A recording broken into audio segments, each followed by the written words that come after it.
Oh yes, there it is. Greetings all. This is Hairy Nick, and welcome to something a bit different. We are going to do a Let's Play of Shadows of the Empire. This classic 1990s, I believe it was 97, 98, something like that. Star Wars game from LucasArts. The announcement of Jedi Fallen Order has got me way hype for some single player, shooter, character action, whatever it's going to be. Star Wars games, EA have finally done it. We'll have a bit more of a chat about that in a later video, but I thought, hey, let's actually do a Let's Play on the channel, something I haven't done on YouTube for quite a long time. Yes, so for those of you who are my age, you'll know what this is all about. This is old school gaming at its finest. You die, you go back to the start of the level. There are lives, there's a brutal difficulty curve, nothing holds your hands. For you kids out there who are a bit too young to remember this kind of stuff, yes, this is what gaming used to be like. Yes, it sucked. Let's all go through it together and have a grand old time. I'm using my Boba Fett Xbox 360 controller, at least for the first level, because this game is a hodgepodge of different game genres. You start out in the Battle of a Hoth in a snowspeeder, and then it's a shooter, and then it's like an arcade, like World War II kind of gunner game. It's such a bizarre game, but it's so utterly cool. I'm not actually going to play and watch the cutscenes live because there is a lot of copyrighted music all over them.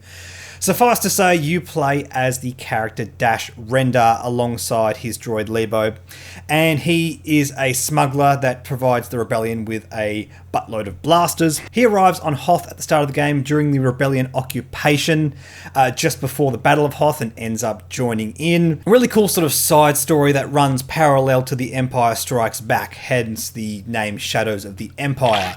Nice play on words there. And yes, the first mission we have here is a kind of snowspeeder dogfight kind of thing. It'll make sense once we get into it. Rogue group, we need to give our transport Alright, time to escape. let's dive into this. Imperial probe droid. Be careful not to shoot our own turret. Sure thing, Luke. So, yes, I'm using a controller, and the shoot button on it is A, and it really kills the thumb. For some reason, you can't actually remap this onto the trigger, which is kind of dumb. It feels alright, but man, I'm getting flashbacks of like this Return to battle. ridiculous carpal tunnel. I never had carpal tunnel, but just that RSI from doing that over and over again is absolutely disgusting. Coming around. When we get to the shooter sections of the game, I'll use the mouse and keyboard, but using the mouse and keyboard in this section is terrible because you move the mouse up and it goes down. It's inverted. It sucks. Button mapping was all over the shop back in the day. And of course, this was originally designed for the Nintendo 64 controller, which was a bit of a pig of a thing, in case you guys have never seen that. ATSC should be no problem for our blasters. Oh, that sound is perfect. That sounds perfect. Something that's quite unique for this game is you can see the health as a percentage on the screen. I believe the less frequently you fire the guns as well, the hotter they run and the more damage you do. Oops! Oh! Got there, beautiful. I see. Set for position 3. Steady. I'm doing what every child does when they play their first racer, and I'm doing this. I can't help it. Too much fun. Again, sorry guys, I have to turn off the music, but don't want YouTube and or Disney coming down on my channel, if you don't mind. Alright, where's those probes? Come here. Come here. Oops, yes, you can just run through them. I may have severely damaged my speeder in the process. Alright, AT-ATs. Harpoon and tow cables on the AT-AT. Go for the left. It might be our Harpoons. only chance of stopping them. Harpoons. This was a very creative way that LucasArts implemented this. Oops.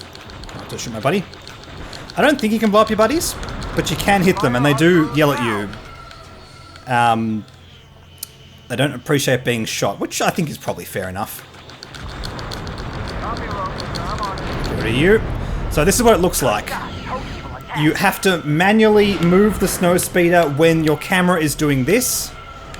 The first couple of times I tried it as a kid, you just fly away because you have no idea what you are doing. I mean, it's gorgeous and cinematic, but it is stupid. Just stupid cameras, stupid controls, stupid cameras. I think we really take for granted these days just how intuitive controls are in games. Oh yeah, that action. Oh, I can feel it all the way down my wrist. This is not the way controls should be mapped. Alright. Last wave. Let's see if I can do this without losing lives.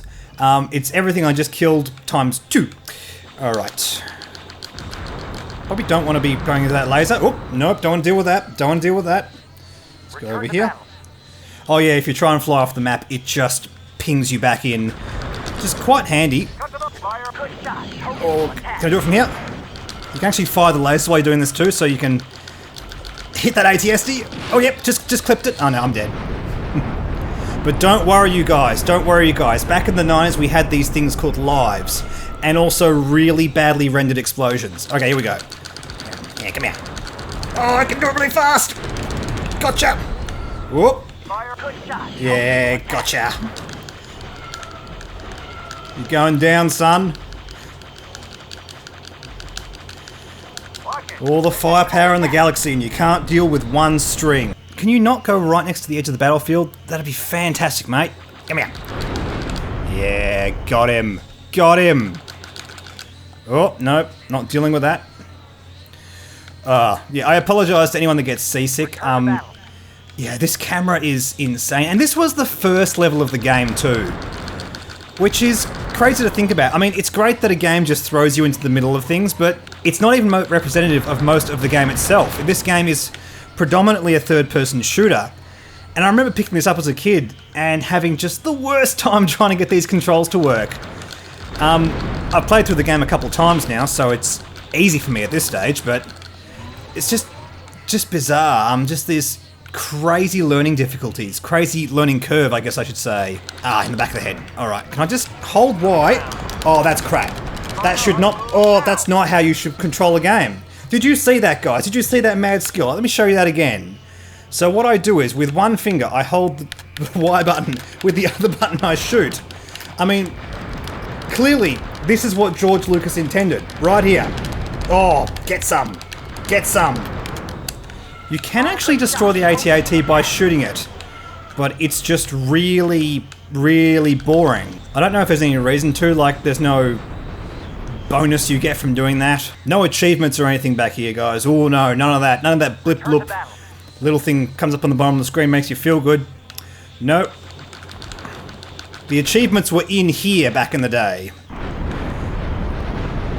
I lost one life, that's okay. That's alright. The Empire destroyed our polygons. I mean, look at the way the explosion just clips through that. It's just a thing of beauty. Oh, another thing about old games. You always got a bunch of stats and performance stuff after you've finished. Oh wow, it's got my previous best time as well. Isn't that exciting? What I found odd about this scene is, did you just see that? Did you see how there was a gunner in the back of Dash's speeder? That character is never seen again, as you will see,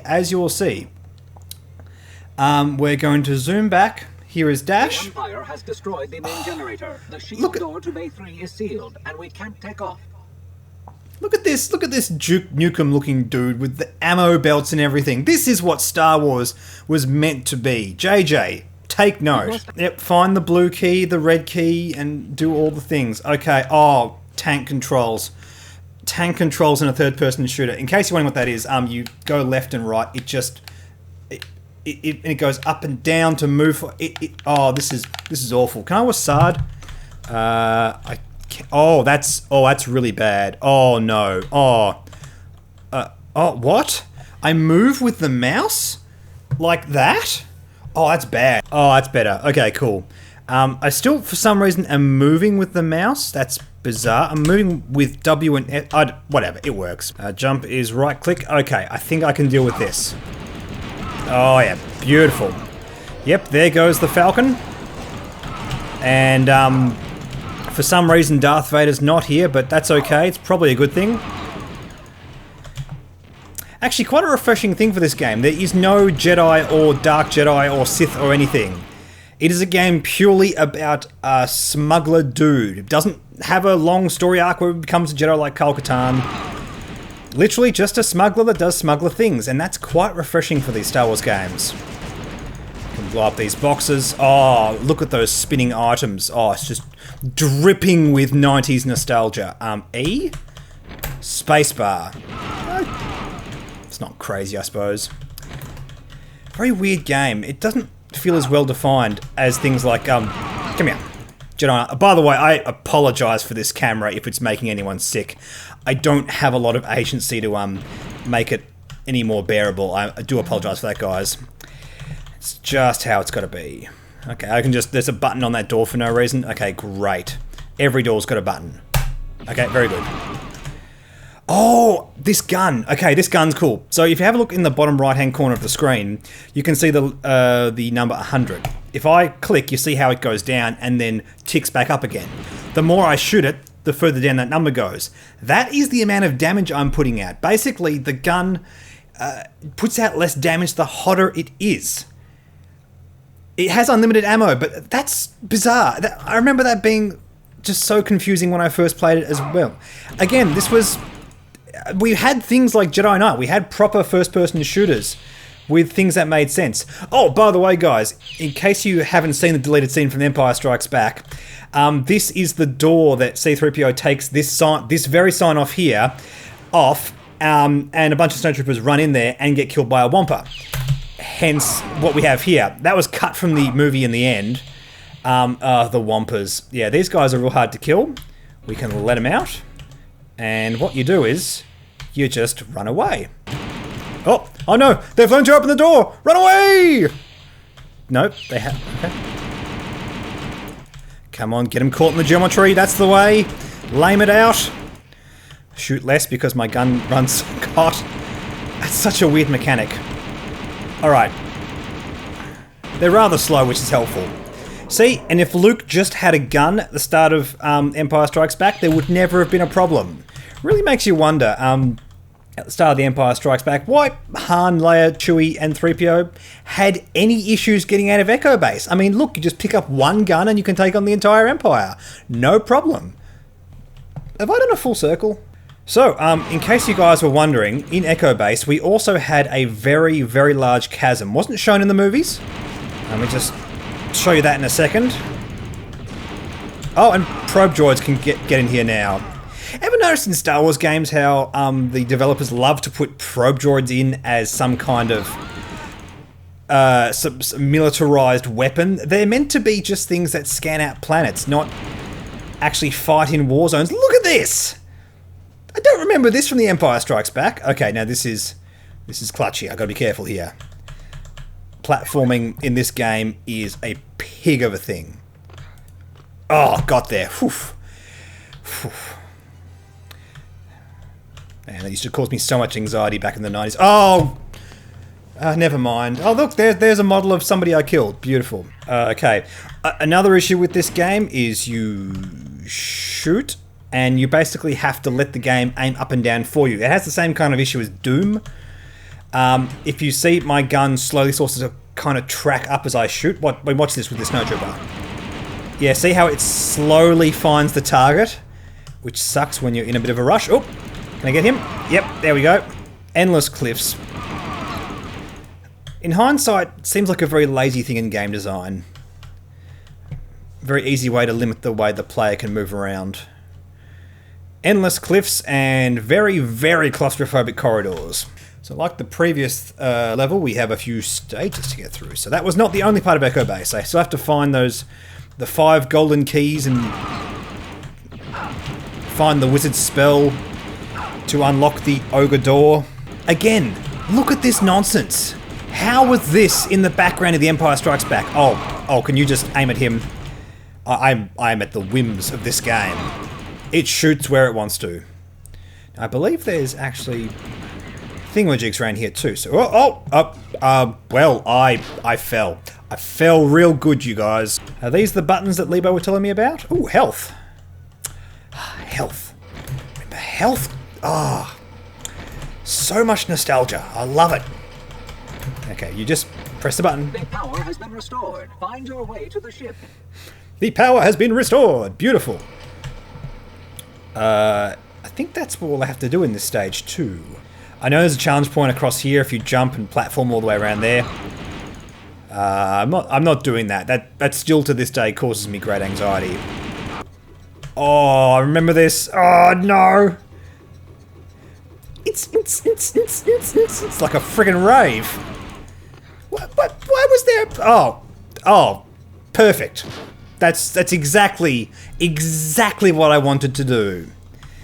The jump in this is quite floaty. Unlike a lot of platformers back in the day, you can't actually control where you move in midair, which I know isn't realistic anyway, but it is sort of a commonly accepted thing in games, so I've got to aim it more towards the middle, like that. There we go. There we go. See? Oh, wow.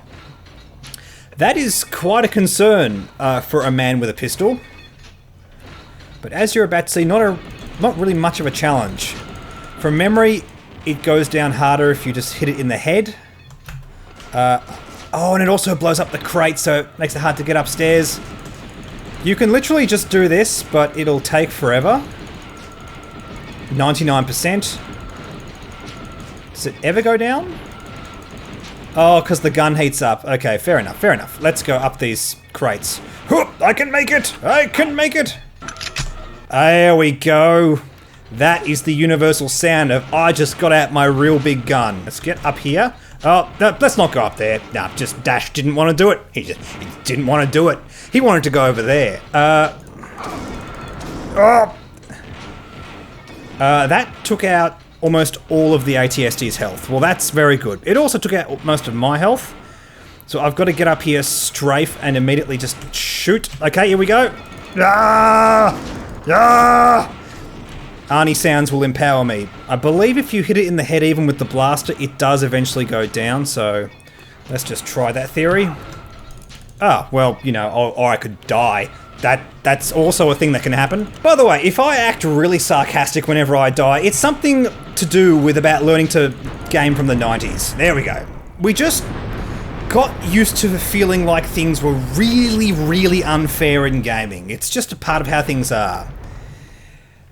Especially with a life system. It's so brutal with a life system that carries in between the levels. Ah, it's the worst.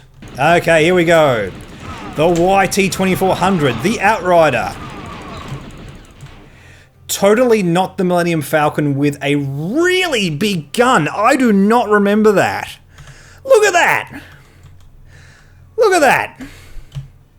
Do you think Dash is compensating for something? Tell you what, mate. But now I remember I got trolled by this the first time I did it because there's snowtroopers up here and they can so easily get the drop on you and kill you because you think, oh yeah, I'm here in my Outrider. There's no one in here. Is there any lives or anything? There we go. Alright. Let's launch the Outrider. So you know how it was really clutch in The Empire Strikes Back and Leia, Chewie and 3PO just get away in the nick of time? Well, just after that, there was this guy called Dash hanging out who just had one gun and just massacred all of the Empire forces and escaped with no problems whatsoever.